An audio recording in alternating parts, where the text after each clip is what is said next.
Item ಯಾವುದೇ ಇರಲಿ try ಮಾಡಿ ಆಚಿ ಚಿಕನ್ ಮಸಾಲಾ. ಕಾಂಗ್ರೆಸ್ನಲ್ಲಿ ಕುರ್ಚಿ ಫೈಟ್ ಕ್ಲೈಮ್ಯಾಕ್ಸ್ ಹಂತಕ್ಕೆ ಬಂದೇ ಬಿಡ್ತಾ ಅಂತ ಹೇಳಲಾಗ್ತಾ ಇದೆ. ಯಾಕಂದ್ರೆ ಡಿಕೆ ಶಿವಕುಮಾರ್ ಅವರು ಮಾತನಾಡಿರುವಂತಹ ಮಾತು ಆಗಿದೆ. ಸಿಎಂ ಆಗಲೇಬೇಕು ಅಂತ ಪಟ್ಟು ಹಿಡಿದಿರೋ ಡಿಕೆಶಿ ಈಗ ಕೆಪಿಸಿಸಿ ಅಧ್ಯಕ್ಷ ಸ್ಥಾನ ಬಿಡೋದಕ್ಕೂ ಸಿದ್ಧರಾಗಿದ್ದಾರೆ ಅನ್ನೋ ಮಾತುಗಳು ಕೇಳಿಬರ್ತಿದೆ. ಡಿಕೆಶಿ ಮೊದಲು ಕೆಪಿಸಿಸಿ ಅಧ್ಯಕ್ಷ ಸ್ಥಾನ ಬಿಟ್ಟು ಕೊಡಲಿ, ಬಳಿಕ ಸಿದ್ದರಾಮಯ್ಯ ಸ್ಥಾನ ಖಾಲಿ ಮಾಡಬಹುದು ಅಂತ ಹೇಳಿದ್ರು. ಆದ್ದರಿಂದ ಈಗ ಕುರ್ಚಿ ಬಿಡೋ ಸುಳಿವನ್ನ ಡಿಕೆಶಿ ಕೊಟ್ಟಿದ್ದಾರೆ ಅಂತ ಹೇಳಲಾಗ್ತಾ ಇದೆ.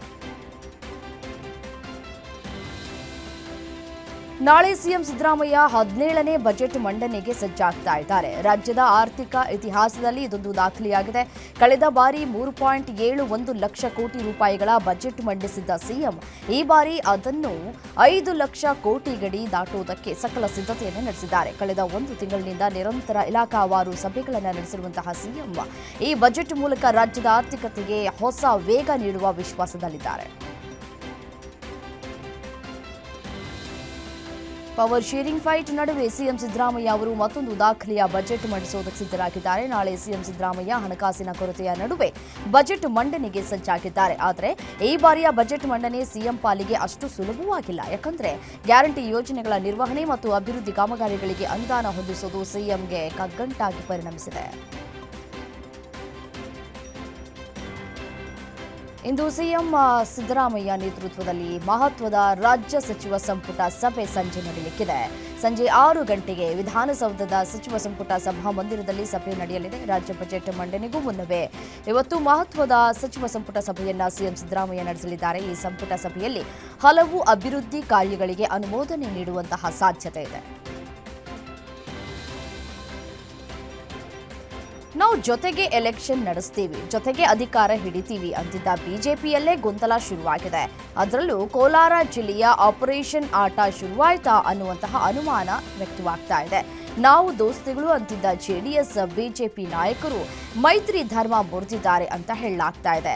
ಬಿಜೆಪಿ ಜೆಡಿಎಸ್ ಮೈತ್ರಿ ಇದ್ರೂ ಕೂಡ ಬಿಜೆಪಿ ವಿರುದ್ಧ ಬಂಡಾಯವೆದ್ದಿರುವಂತಹ ವಿಜಯ್ ಕುಮಾರ್ ದಳಕ್ಕೆ ಸೇರ್ಪಡೆಯಾಗ್ತಾ ಇದ್ದಾರೆ.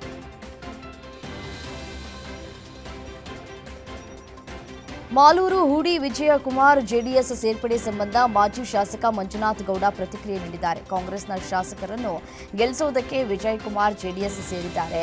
ಬಿಜೆಪಿ ಜೆಡಿಎಸ್ ಒಂದೇ ನಾಣ್ಯದ 2 ಮುಖಗಳಿದ್ದಂತೆ. ಕಾಂಗ್ರೆಸ್ನಿಂದ ನಾನೇ ಮುಂದಿನ ವಿಧಾನಸಭೆ ಚುನಾವಣೆ ಅಭ್ಯರ್ಥಿ. ಆದರೆ ಬಿಜೆಪಿ ಜೆಡಿಎಸ್ ಮೈತ್ರಿಯಲ್ಲಿ ಯಾರು ಅಭ್ಯರ್ಥಿ ಆಗ್ತಾರೆ ಎಂಬುದು ಮೊದಲು ನಿರ್ಧರಿಸಿಕೊಳ್ಳಲಿ. ಮಾಲೂರು ತಾಲೂಕಿನಲ್ಲಿ ನನ್ನ ಪಕ್ಷ ಬಲಗೊಳಿಸುವಂತಹ ಕೆಲಸ ನಾನು ಮಾಡ್ತಾ ಇದ್ದೇನೆ ಅಂತ ಹೇಳಿಕೆಯನ್ನು ನೀಡಿದರು.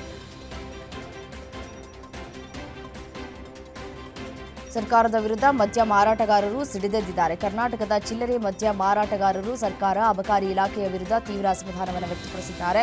ತಮ್ಮ ವಿವಿಧ ಬೇಡಿಕೆಗಳನ್ನು ಈಡೇರಿಸದೇ ಇದ್ರೆ ಹೋರಾಟಕ್ಕೆ ಇಳಿಯುವುದಾಗಿ ಘೋಷಿಸಿದ್ದಾರೆ.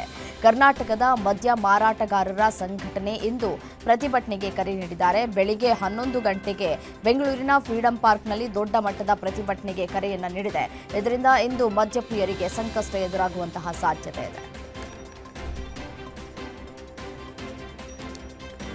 ಬೀದರ್ ಜಿಲ್ಲೆಯ ಬಸವ ಕಲ್ಯಾಣದಲ್ಲಿ ರಾತ್ರಿಯಾಗ್ತಾ ಇದ್ದಂತೆ ಭೀಕರ ಹೈ ಡ್ರಾಮಾ ನಡೆದಿದ್ದು ಸಮಾಜದ ಶಾಂತಿ ಕದಡುವಂತಾಗಿದೆ. ಮುಸ್ಲಿಂ ಮೌಲ್ಯಗಳ ಮೇಲೆ ಹಿಂದೂ ಯುವಕರು ಹಲ್ಲೆ ನಡೆಸಿದ್ದಾರೆ ಎಂಬ ಆರೋಪ ಕೇಳಿಬಂದ ಬೆನ್ನಲ್ಲೇ ಸಾವಿರಾರು ಸಂಖ್ಯೆಯಲ್ಲಿ ಜಮಾಯಿಸಿದ ಮುಸ್ಲಿಂ ಸಮುದಾಯದವರು ಬಸವ ಕಲ್ಯಾಣ ನಗರ ಪೊಲೀಸ್ ಠಾಣೆಗೆ ಮುತ್ತಿಗೆ ಹಾಕಿದ್ದಾರೆ. ಈ ವೇಳೆ ಕರ್ತವ್ಯ ನಿರತ ಪೊಲೀಸ್ ಅಧಿಕಾರಿಗಳ ಮೇಲೆಯೇ ಕಿಡಿಗೇಡಿಗಳು ಹಲ್ಲೆ ನಡೆಸಿದ್ದು ಪರಿಸ್ಥಿತಿ ತೀವ್ರ ಉದ್ವಿಗ್ನಗೊಂಡಿದ್ದ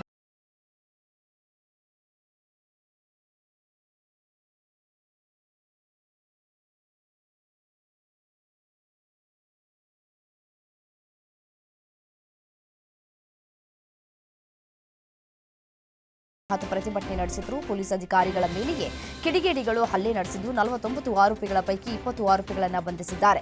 ಬಸವ ಕಲ್ಯಾಣ ಪೊಲೀಸರಿಂದ ತನಿಖೆ ತೀವ್ರಗೊಂಡಿದ್ದು ಸುತ್ತಲಿನ ಸಿಸಿಟಿವಿ ದೃಶ್ಯವನ್ನು ಆಧರಿಸಿ ಮತ್ತಷ್ಟು ಆರೋಪಿಗಳ ಪತ್ತೆಗೆ ನಿರ್ಧರಿಸಿದ್ದಾರೆ.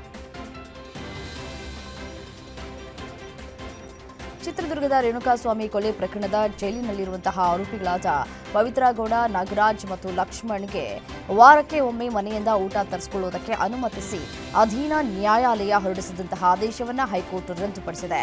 ಬೆಂಗಳೂರಿನ 57ನೇ ಸಿಟಿ ಸಿವಿಲ್ ಮತ್ತು ಸೆಷನ್ಸ್ ನ್ಯಾಯಾಲಯದ ಆದೇಶ ಪ್ರಶ್ನಿಸಿ ರಾಜ್ಯ ಸರ್ಕಾರ ಸಲ್ಲಿಸಿದ ಅರ್ಜಿಯನ್ನು ಪುರಸ್ಕರಿಸಿದ ನ್ಯಾಯಮೂರ್ತಿ ಎಂ ನಾಗಪ್ರಸನ್ನ ಅವರ ಪೀಠ ಈ ಆದೇಶವನ್ನು ನೀಡಿದೆ.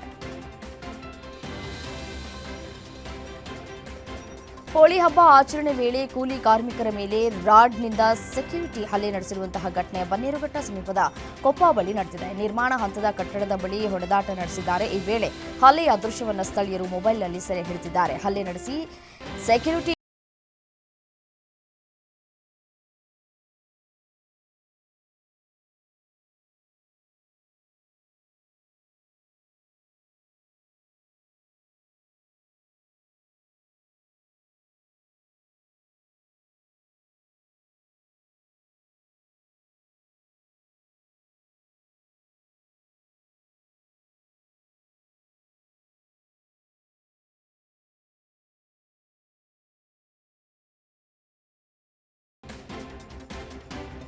ಕರ್ತವ್ಯ ಲೋಪ ಆರೋಪದ ಅಡಿ ಹಾವೇರಿ ತಾಲೂಕಿನ ಗುತ್ತಲ ಪೊಲೀಸ್ ಠಾಣೆಯ ಪಿಎಸ್ಐ ಬಸನಗೌಡ ಬಿರಾದರ ಅವರನ್ನು ಅಮಾನತು ಮಾಡಿ ದಾವಣಗೆರೆ ಪೂರ್ವ ವಲಯದ ಐಜಿಪಿ ಡಾಕ್ಟರ್ ವಿಆರ್ ರವಿಕಾಂತೇಗೌಡ ಆದೇಶಿಸಿದ್ದಾರೆ.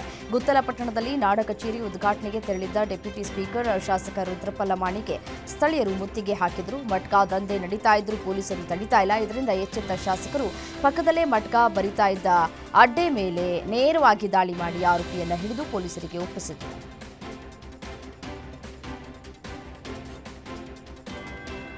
ಇರಾನ್, ಇಸ್ರೇಲ್ ಮತ್ತು ಅಮೆರಿಕ ನಡುವಿನ ಯುದ್ಧದ ಕಾರ್ಮೋಡಗಳು ತೈಲ ಬೆಲೆಯ ಮೇಲೆ ಭಾರೀ ಹೊಡೆತ ನೀಡಲಿವೆ ಎಂಬ ವದಂತಿ ಭಟ್ಕಳದಲ್ಲಿ ಸಂಚಲನ ಮೂಡಿಸಿದೆ. ಸುಳ್ಳು ಸುದ್ದಿ